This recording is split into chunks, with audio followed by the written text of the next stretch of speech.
I thought the easiest part of a TEDx talk was the title. Turns out it's the most important.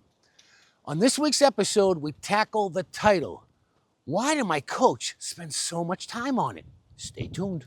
Hi, my name is Michael McCarthy, and I'm on a quest to secure a TEDx talk by June 2027. And over the last 4 decades, I've used mental rehearsal to change my identity on many different platforms with great success, from getting cast on a reality TV show on ABC, to a black belt in karate, all the way to starting a YouTube channel at 61 years old and getting monetized in 30 days. I want to flesh out all of these ideas I've used over the last 4 decades to create a TEDx talk so that ultimately I can help you. Here's a recap of last week's episode. We learned 3 things. Number 1, I hired a coach. Frank King, 13-time TEDx speaker. He's the best. He introduced me to number 2, 25 questions I must answer to get accepted. And number 3, we learned one of the methods I use to overcome procrastination. It's TEDx Tuesday, episode 2. Except for it's Thursday, July 16th. I did it again 2 weeks in a row. I could not get it done. I thought it was the same problem as last week, procrastination. But as I look back over the week, I realized something else was happening. I have a full-time job. I have a family. I have a son that plays sports. And I also had different obligations come up this week that chewed up the clock. So when I went to work on the TEDx project, I had an hour here, an hour and a half there, and it wasn't enough. I felt like it wasn't enough time. So therefore, I did nothing. That was the real revelation. It wasn't that I didn't have enough time. It's that I believed that the time that I did have wasn't enough to matter. And that belief led to procrastination, which led to guilt, which led to me not starting. And this mattered because the limited time I did have this week needed to be spent answering one very difficult question. What is this talk even called? So this week, I'm going to do an experiment. I'm not going to wait for the perfect block of time. If I have a half hour, well, that will be enough. If I have an hour, that will be enough. So stay tuned to next TEDx Tuesday, and I'll report back to you if this worked. I thought the title simply had to describe the talk. Frank explains here it's got a much bigger role.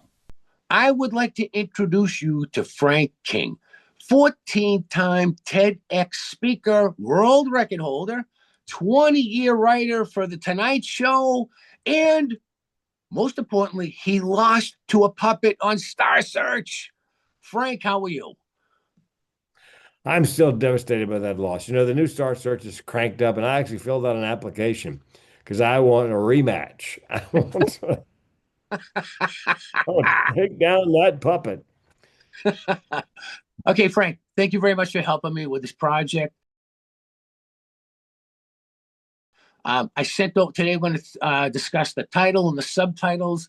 And just what you had sent me, the subtitle has to support the title, and the title has to be creative. It's got to make them want to, it's got to be short enough, but intriguing enough for them to want more, right? To look at the subtitle. I'm just paraphrasing. Look at the subtitle. If we get a look at the subtitle, then maybe they'll read the 3-sentence summary of your talk, and maybe then they'll read why you're the person to do it. Then they'll read why this topic, why now. We want to get it read as far down the TEDx application as possible to give you the best shot at an audition. I sent over some examples. I'll put them up on the screen, but we don't have to name every one. But did anything stand out to you in the titles? Yeah, how to get to the end before you start. Because we know what the English words mean. We have no idea what you're talking about. All right. How to get to the end before you start. Good title. Then we need to support that.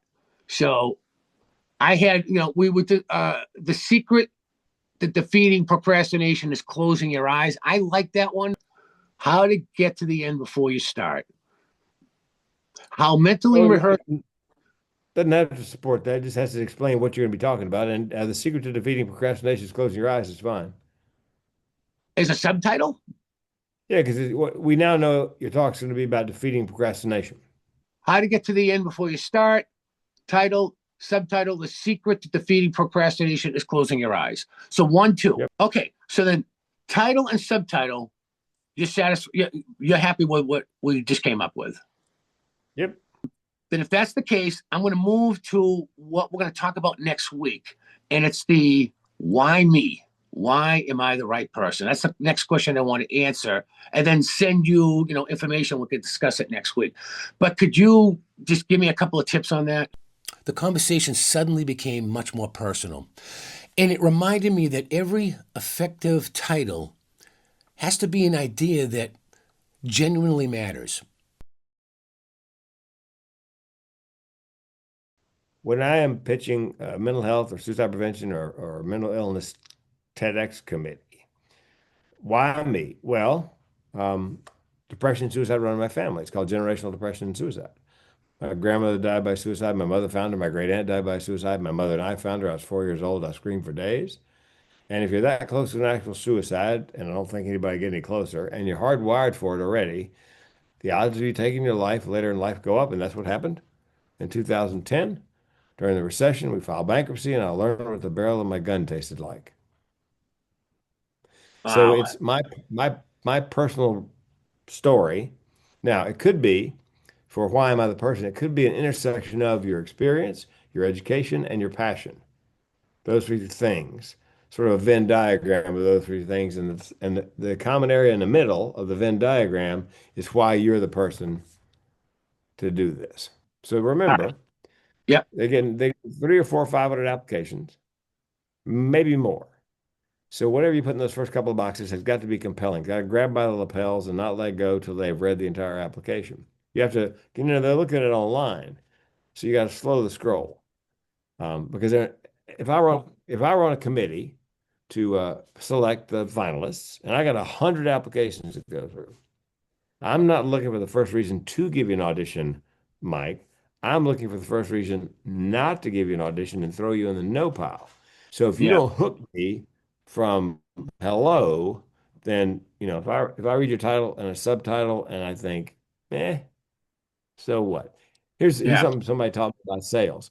And it's really not an application, by the way. It's a marketing pitch to the selection committee. And a friend of mine who's a sales speaker said, when you're pitching something, Frank, here's what the person you're pitching is thinking. Yeah, so what? Big deal. What's in it for me?